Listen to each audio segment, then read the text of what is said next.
24º episódio da nossa série especial sobre a Copa do Mundo, e hoje a gente vai falar de uma das favoritas, né, a Croácia, que é a atual vice-campeã. Tudo bem que chega um pouco envelhecida para essa Copa do Mundo, mas a gente vai falar bastante tanto sobre a seleção da Croácia quanto o país Croácia, né? Lembrando que a gente divide aqui todos os vídeos da nossa série em duas partes. Primeiro a gente fala do país, então a gente fala um pouquinho sobre economia, política, dados sociais, econômicos, e na sequência a gente fala sobre o desempenho da seleção, justamente trazendo um pouco aqui das conquistas, da história, como chega para a Copa do Mundo e fazendo uma avaliação de cada jogador titular que fez parte desse ciclo, né, desses últimos jogos antes da Copa do Mundo. Então, se você está chegando agora, se inscreva no canal, curta esse vídeo, compartilhe aí com seus amigos e nos ajude a crescer, e a gente começa a falar da Croácia a partir de agora. Então a gente começa colocando aqui na sua tela esses dados importantes, né? Eu não vou citar todos eles, até porque você já está visualizando.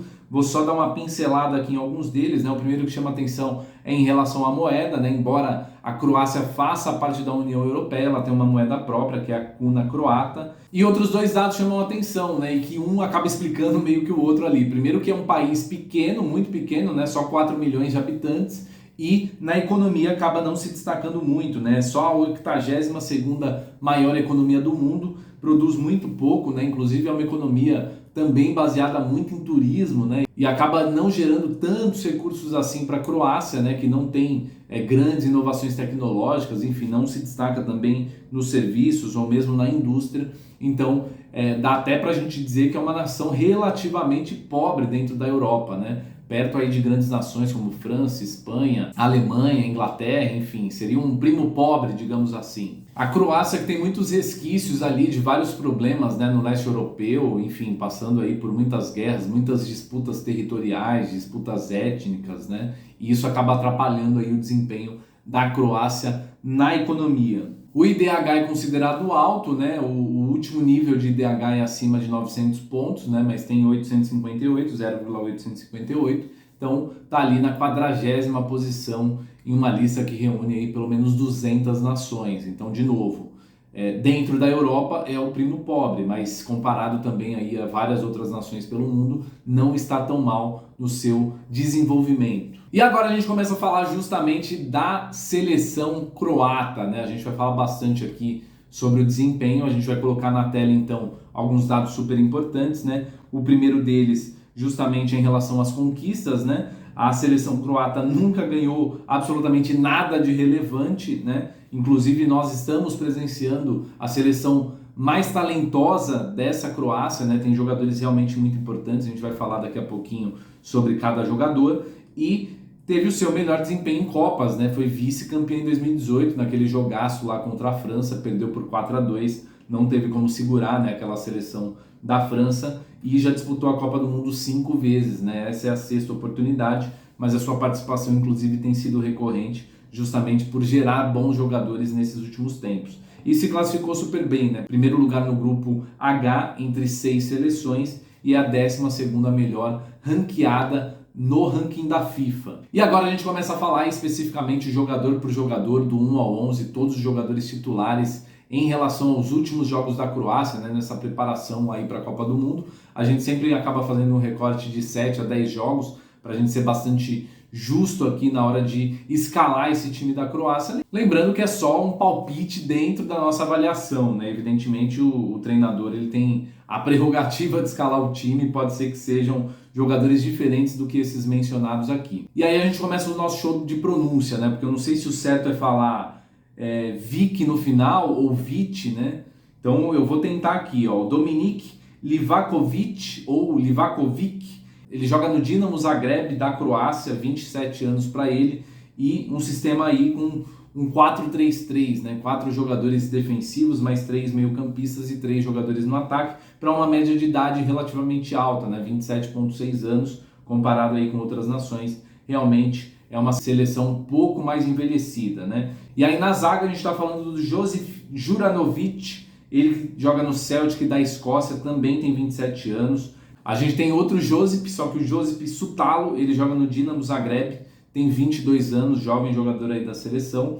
E tem o Josko Gvardiol, ele joga no RB Leipzig da Alemanha e tem 20 anos. E fechando esse sistema defensivo tem o Borna Sosa, ele que joga no Stuttgart e tem 24 anos. Então, jogadores da defesa que não são tão destaques assim, né? Não jogam em grandes times, diferente do meio para frente. Aí do meio para frente realmente a gente tem jogadores muito talentosos que jogam em grandes ligas, em grandes times. Começando pelo Mateusz Kovacic, né? Ele que joga no Chelsea, tem 28 anos, inclusive tive a oportunidade de vê-lo em campo, né? Naquele jogo contra o Palmeiras lá em Abu Dhabi, né, na disputa do Mundial de Clubes. Joga muito o Mateusz Kovacic. A gente tem o Marcelo Brozovic, ele que joga na Internazionale de Milão, tem 29 anos e fecha o meio-campo simplesmente com Luka Modric, né, um cracaço aí da seleção croata, eleito o melhor do mundo em 2018, mesmo com a seleção sendo vice-campeã. O que ele jogou naquela temporada realmente foi sacanagem, né? Mas chega aí super experiente, já tem 37 anos, tudo bem que ele se cuida e tudo mais. Tem feito história, né? Ganhou mais uma Liga dos Campeões pelo Real Madrid, jogando demais, mas já chega numa idade muito avançada. Então a gente vai ficar de olho aí para ver o desempenho dele nessa Copa do Mundo. E no ataque, um trio absolutamente importante, né? A gente tem o Ivan Perisic, joga no Tottenham, já tem 33 anos, é um dos mais experientes aí nesse ataque croata. A gente tem o Mario Pasalic, joga na Atalanta, tem 27 anos. E a gente finaliza com o Andrej Kramaric, ele que joga no Hoffenheim da Alemanha e já tem 31 anos. Quem treina essa seleção é o Zlatko Dalic, que já tem 55 anos, é bósnio e treina essa seleção desde outubro de 2017, então pegando aí 2 ciclos de Copa do Mundo. E lembrando que a gente sempre divide aqui 2 destaques, né? A gente sempre coloca o craque da seleção e também o artilheiro, né? Às vezes é o mesmo jogador, mas não é o caso aqui. Então o craque não tem como ser outro, né? Luka Modric, eleito o melhor do mundo em 2018. Ele é o que tem mais jogos pela seleção da Croácia, são 154 jogos. Fez 23 gols nesse período, então ele realmente é um meia mais cerebral ali, mais de passe, né? Nem tanto de fazer gols. E ele é o maior jogador croata da história. E o artilheiro é o Ivan Perisic, ele que tem 32 gols em 115 jogos, é o maior artilheiro dessa atual seleção, né? O primeiro, inclusive, de toda a história é o Davor Šuker, né? Tem 45 gols no total, então pode ser que o Perisic, se fizer mais uns gols aí ao longo da carreira dele pela seleção, pode ser que passe e se torne o primeiro, né? E ele é o terceiro com mais jogos na história da seleção croata. Então todos esses jogadores aqui com bastante história, né, na seleção da Croácia, principalmente os jogadores de ataque, e vão tentar fazer de novo uma boa campanha, tentar aí o título mundial, né, o que seria absolutamente incrível para um país que só tem 4 milhões de habitantes. E a gente fecha aqui sempre relembrando o grupo, né? A Croácia está no grupo F, junto com a Bélgica, com o Canadá e com o Marrocos. A Croácia que deve brigar com a Bélgica pelo primeiro lugar no grupo, né? Eu ainda acho que a seleção belga tem mais talento do que a seleção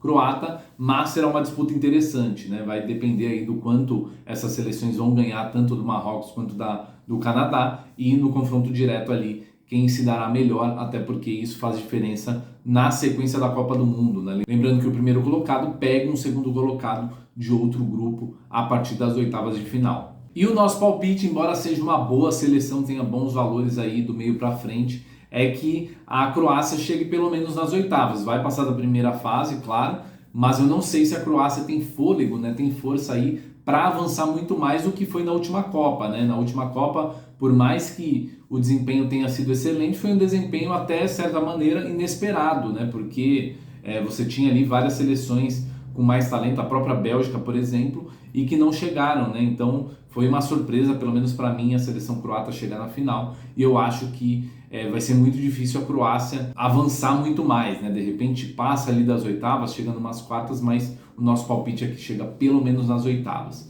Mas eu quero saber qual é o seu palpite, o que você acha aí dessa seleção croata, né? Desses jogadores, não sei se você tem o hábito de assistir esses caras em campo, né? Se você curte futebol europeu, você vê esses jogadores toda hora aí nas grandes ligas. Então, novamente, se você ainda não é inscrito no canal, se inscreva no canal, curta esse vídeo, compartilhe aí com seus amigos, nos ajude a crescer. Então a gente finaliza esse episódio aqui, onde a gente falou da Croácia. Amanhã a gente finaliza o grupo F, falando justamente do Marrocos, que deve ficar no meio do caminho, mas isso é assunto para o vídeo de amanhã, certo? Eu fico por aqui, um abraço e avante Brasil!